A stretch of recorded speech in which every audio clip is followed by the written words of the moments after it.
अस्सलाम वालेकुम दोस्तों रंधावा व्लॉग यूट्यूब चैनल ते खुश आमदीद। हाँ जी, उम्मीद करते जी तमाम दो ठीक ठाक होणगे। हाँ जी दोस्तों, अज गंदम के हवाले नाल बड़ी खबर तुहानूं देन लगे हाँ।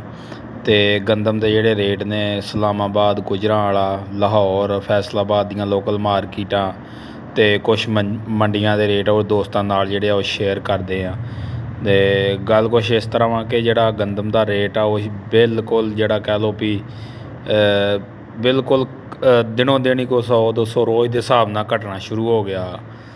तो जे आपां रेट की गल करिए तो कुछ दिन पहलों रेट जिहड़ा सीगा वो 3000 तो उत्ते सी। तो कोई 1-2 दिनों तो 3000 तो रेट जिहड़ा वा थल्ले आउणा शुरू हो गया। तो जे आपां अज दे इस्लामाबाद के रेट की गल करिए तो इस्लामाबाद की मार्किट जिहड़ी अज को कह लो 2900 तो लैके 2950 तक जिहड़े सौदे विके आ। तो इस तरह जे आपां गुजरांवाले की मार्किट की गल करिए तो गुजरांवाले की मार्किट जिहड़ी आ वो 2750 तो लैके ते 2850 तक जिहड़े आ वो सौदे विके आ। तो इस तरह ही जे आपां लाहौर की मार्किट की गल करिए तो लाहौर की मार्किट के अंदर गंदम जिहड़ी आ वो लाहौर की मार्किट के अंदर गंदम जिहड़ी आ वो भी 2750 तो लैके ते 2850 तक सौदे विके आ।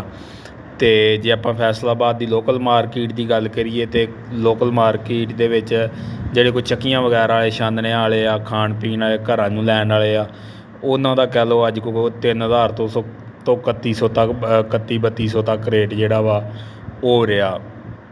तो इस तरह जे आपां लोकल मिल्लां शिल्लां दा रेट की गल करिए तो को कह लो भी 2750 तो 2800 तक हद रेट जिहड़े आ वो रहे ने। तो बाकी जे आपां मंडियां की गल करिए तो आम जिन्नियां पंजाब दीयां लोकल मंडियां उन्हां नालों जिहड़ा चनोट का रेट आ सब तो ज़्यादा जिहड़ा वो चंगा रहा वा। ਉਹਦੇ ਵਿੱਚ ਜਿਹੜਾ ਚਨਿਓਟ ਦਾ ਰੇਟ ਆ ਉਹ ਸਭ ਤੋਂ ਚੰਗਾ ਰਿਹਾ।